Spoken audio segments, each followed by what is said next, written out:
ఎలాంటి సాంబార్ పౌడర్ అవసరం లేకుండా ఈ ఒక్క పేస్ట్ వేసి సాంబార్ని ప్రిపేర్ చేయండి. టేస్ట్ అయితే చాలా బాగుంటుంది. దీనికోసం పాన్లో సొరకాయ, ములక్కాడ, బెండకాయ, టమాటో అలాగే వంకాయ వేసుకొని వాటర్, పసుపు వేసుకొని కొంచెం సేపు మరగనివ్వాలి. ఈలోపు పక్కన ఒక గిన్నె పెట్టుకొని దాంట్లో కొద్దిగా ఆయిల్ యాడ్ చేసుకొని ఎండుమిరపకాయలు, మిరియాలు, మెంతులు, జీలకర్ర అలాగే ధనియాలు వేసుకొని కొంచెం ఫ్రై అయిన తర్వాత అందులోనే పచ్చిశనగపప్పు, మినప్పప్పు, కొంచెం కొబ్బరి వేసుకొని బాగా ఫ్రై చేసి పక్కన పెట్టి చల్లారనిచ్చి దాన్ని మెత్తగా మిక్సీ వాటర్ వేసుకొని పేస్ట్లా చేసుకోవాలి.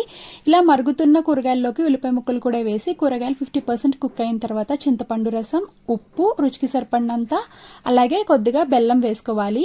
ఆ తర్వాత మనం ఉడికించుకుని మిక్సీ పట్టుకున్న కందిపప్పును కూడా వేసుకుని ఇలా మరుగుతున్నప్పుడు కరివేపాకు, కొత్తిమీర వేసుకొని ఆ తర్వాత మనం పేస్ట్ చేసుకున్న మసాలా కూడా వేసుకుని మరిగించుకోవాలి. చిక్కగా అయిన తర్వాత స్టవ్ ఆఫ్ చేసేసుకొని పోపు వేసేసుకోవడమే. టేస్ట్ అయితే చాలా బాగుంటుందండి. వీడియో నచ్చితే ఒక లైక్ ఇవ్వండి.